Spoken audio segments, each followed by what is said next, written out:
Bwana Yesu asifiwe. Ninakukaribisha mpenzi mtazamaji na msikilizaji wa chaneli yetu ya Sauti ya Ukweli wa leo. Ninakukaribisha katika vipindi vizuri murwa vya kujifunza neno la Mungu na kujiandaa katika siku kuu ya Bwana. Katika siku ya leo nimetamani tujifunze somo zuri kutoka kitabu cha Pambano Kuu, au kwa Kiingereza kinaitwa The Great Controversy, katika ukurasa wake ule wa 28 ambao unasema kukubalika, kumbukumbu ya maisha yetu. Nimetamani kushare jambo fulani pamoja nawe, hususan katika siku kuu ya hukumu, siku kuu ya hukumu au hukumu kwa watu wa Mungu. Nimejaribu kuona ni vyema kushare pamoja nawe somo hili zuri ili tuweze kujiandaa kwa sababu ya ujio wa pili wa Yesu Kristo. Kadiri tunavyozidi kuenda na siku kuisha, tunazidi kuona muda unazidi kuyoyoma, na tumezidi kuona tukishuhudia matukio ambayo ni hatari na yanatuashiria kwamba tupo katika mwisho wa wakati. Na yale yote ambayo Yesu Kristo Bwana wetu aliyazungumza na kuyasema na kuyatabiri kwamba yangetokea mwishoni mwa wakati, yanazidi kutokea kila paitopo leo na yanazidi kuchukua taswira mpya. Hii inamaanisha nini kwa watu wa Mungu? Kwa watu wa Mungu inamaanisha muda na wasaa ule wa kukombolewa na ujilio wa Kristo umewadia, na inatueleza kujiandaa kwa sababu ya kumlaki yeye. Matukio mengi ikiwemo vita na tetesi ya vita mahali tumekuwa tukiyashuhudia machoni petu, tukiyasikia, ikiwemo Mashariki ya Kati, ikiwemo Ukraine na Russia, ikiwemo Afrika, DRC Congo. Tumeona namna ambavyo vita vinashamiri na kila siku vinachukua taswira mpya na kushika hatamu. Ndivyo ulimwengu unavyochochewa na roho ya vita kila paitwapo leo. Watu wanapoteza maisha yao, watu wanahangaika na wako hatarini kwa sababu ya uhai wao, na wengi wamefariki kwa majanga haya. Lakini vipi kuhusu majanga ya asili? Mabadiliko mabaya ya tabia ya nchi, tunashuhudia hali mbaya, hali ya hewa, ongezeko la joto, baridi kuwa kali, mafuriko na majanga mengine ya asili ikiwemo matetemeko ambayo bado yanasababisha vifo vya watu wengi. Hili linatueleza kwa Wakristo ya kwamba muda umekwisha na tunakaribia ukingoni mwa mwisho wa ulimwengu huu. Nami katika siku hii ya leo, katika kitabu cha Pambano Kuu sura ya 28, ninaomba kama unavyoona katika skrini yako, tunaweza tukaenda kwa pamoja tukisoma fungu kwa fungu, tukitafuta uelewa wa siku ya hukumu, siku ya hukumu, siku ambayo maisha yangu na maisha yako yatawekwa bayana na kupitiwa kipengele kwa kipengele, kuona je, unafaa kuwa raia bora wa mbinguni au unafaa kwa kifo cha milele. Hii acha iwe motisha kwetu, tuhitaji kujua ni nini imetupaswa kutenda. Ninasoma kama ilivyoandikwa, tafadhali ambatana nami katika skrini yako hapo, tunaweza tukasoma kwa pamoja. Mjumbe wa Mungu anaeleza kwamba nikatazama hata viti vya enzi vikawekwa, na mmoja aliye mzee wa siku ameketi. Mavazi yake yalikuwa meupe kama theluji, na nywele za kichwa chake kama sufu safi. Kiti chake cha enzi kilikuwa miali ya moto, na gurudumu zake moto uwakao.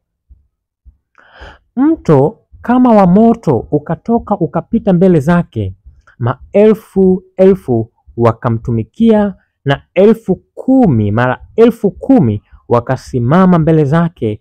Hukumu ikawekwa na vitabu vikafunuliwa.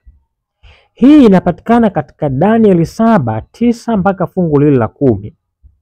Ni maono ambayo anapewa Danieli hususan katika siku ile ya hukumu, ambapo kila tendo, kila neno la mwanadamu litawekwa bayana na kupimwa katika mizani ya mbinguni, aidha anafaa au hafai.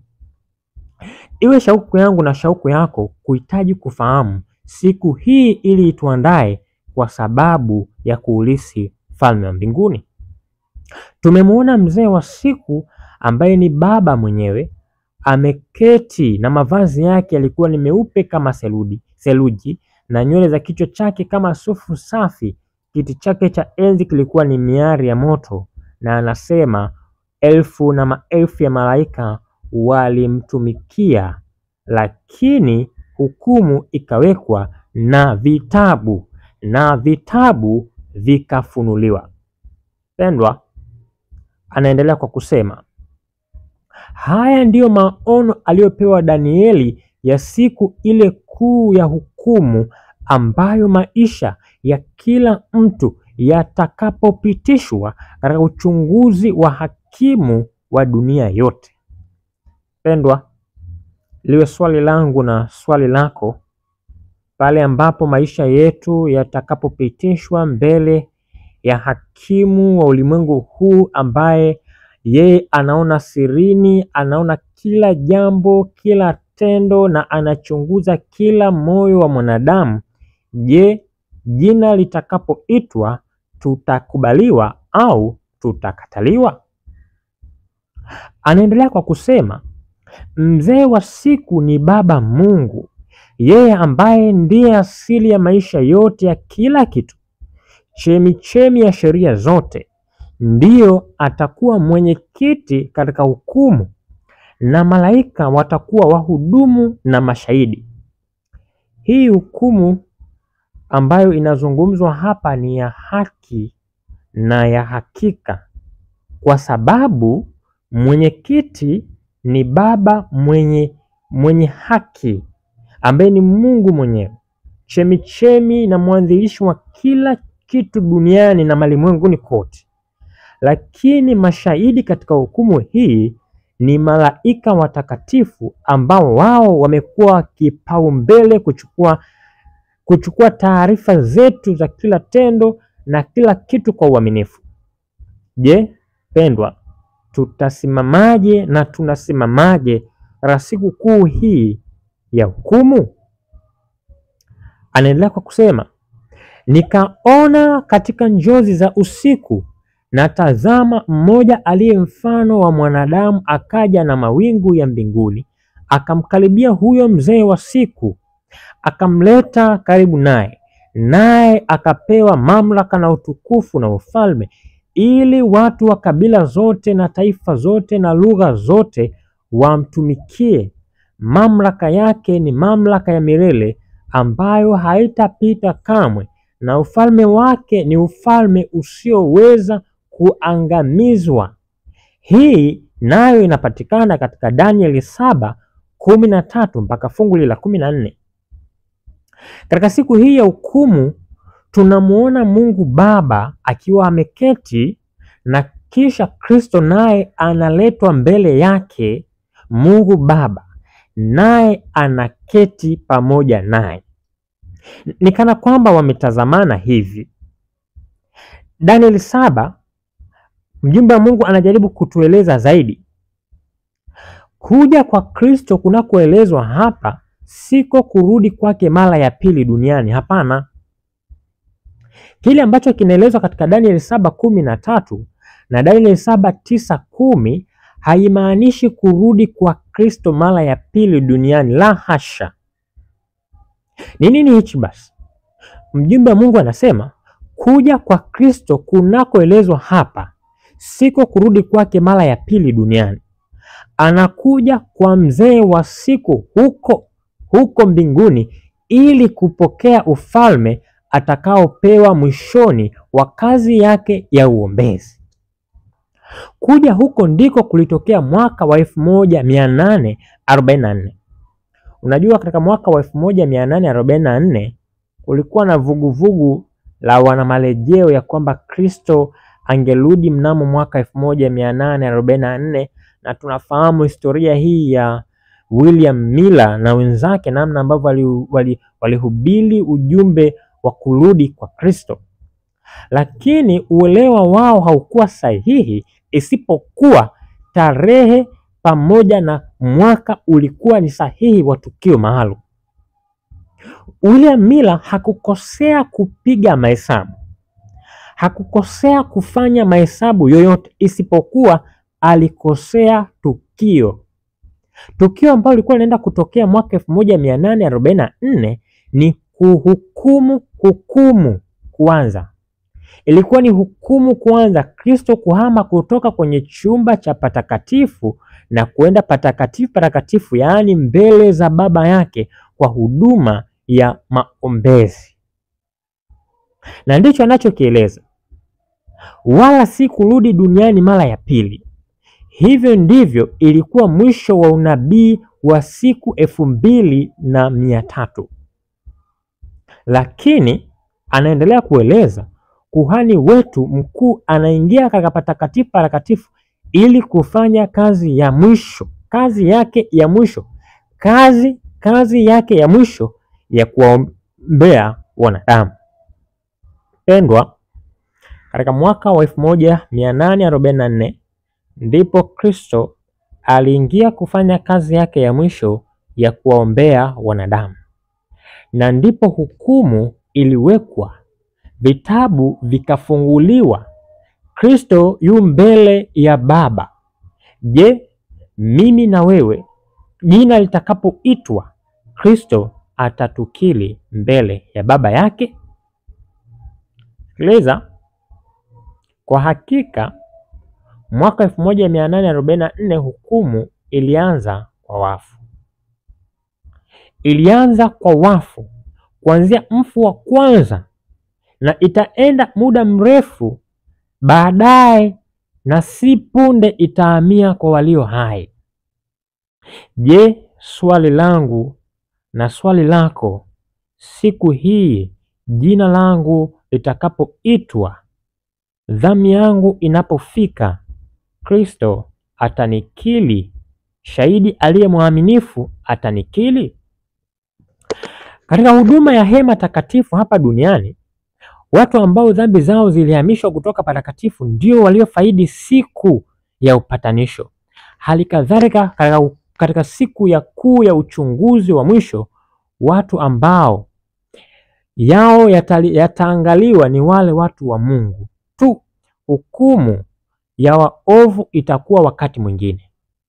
Hukumu lazima ianze katika nyumba ya Mungu. Hii Petro wa kwanza 4:17. Sikiliza mpendwa, hukumu lazima ianze katika nyumba ya Mungu. Nasi kama Waadventista wa Sabato na marejeo, hukumu ilianza mwaka 1844 na tupo katika hukumu ya upelelezi, investigative judgment, pale ambapo kila tendo, kila neno, kila jambo la silini yatakapomulkishwa. Je, Bwana atatukili kwamba twafaa kwa sababu ya ufalme au kwa kuangamia milele? Anamalizia kwa kusema, vitabu vya kumbukumbu vya mbinguni vitahusika. Vitabu vya kumbukumbu vya mbinguni vitahusika na uamuzi wa kesi ya kila mtu. Kitabu cha uzima kimeandikwa majina ya watu wote walioingia katika huduma ya Mungu. Yesu aliwaagiza wanafunzi wake, furahini kwa kuwa majina yenu yameandikwa mbinguni. Paulo anasema kuhusu wakazi wenzake ambao majina yao yameandikwa katika kitabu cha uzima. Danieli asema kuwa watu wa Mungu wataokolewa, kila mmoja atakayeonekana ameandikwa kitabuni, na mwandishi wa Ufunuo anasema kuwa wale watakaoingia katika mji wa Mungu ni wale ambao majina yao yameandikwa katika kitabu cha uzima cha mwanakondoo. Luka 10:20, Wafilipi 4:3 na Daniel 12:1 mstari wa kwanza na Ufunuo 21:27. Anamalizia kwa kusema, katika kitabu cha ukumbusho yamo majina ya matendo mema ya wale wamchao Bwana. na kutafakari jina lake. Kila jaribu linalopingwa, kila uovu unaoshindwa, kila neno la fadhili linalosemwa, kila tendo la kujinyima na kila tendo la kusikitisha lililovumiliwa kwa ajili ya Kristo huandikwa. Sikiliza Daudi pia anachokisema, umehesabu kutangatanga kwangu, uyatie machozi yangu katika chupa yako. Je, hayamo katika kitabu chako? Sikiliza mpendwa, imefika mahala maisha yetu yatachunguzwa kwa kina. Kila tendo jema ambalo tumelitenda, kila kuvumilia kwa sababu ya Kristo kumerekodiwa. Hakuna ambacho unakitenda ninakitenda Bwana hakirekodi. Hata nami ninavyoshuhudia somo hili kwako, Bwana anarekodi. Ninakusii tuamke, tuutafute uso wa Bwana. Mwaka ule 1844 katika vuguvugu la William Miller, hukumu iliwekwa. Mzee wa siku aliketi na Kristo naye akamsogelea, vitabu vikafunuliwa, hukumu ikaanza. Kumbuka, anayehukumu ni mhukumu wa haki. Anasema yeye ni wa haki, anapendezwa na mambo hayo. Kwa kama tutatenda yatupasayo, Bwana hakika atatuhukumu vyema. Na kama kiukweli hatutotenda sawasawa na mapenzi yake, hatutoweza kustahimili wala kuupata uzima wa milele. Muda umesonga, ulimwengu unajiandaa kuwaangamiza wale ambao watatii amri za Mungu. Na ushuhuda katika siku ya leo ya kwamba tuamke tuweze kumtumaini Bwana. Tutaendelea na masomo yetu na vipindi vyetu. Bwana akubariki. Endelea kutufuatilia. Bwana akubariki sana, na tuombe. Baba yetu, tunakushukuru kwa wasaa ambao umetupatia wa kujifunza neno lako. Endelea kuwa pamoja nasi ukitufundisha na kutukumbusha kupitia jina la Yesu Kristo. Amen.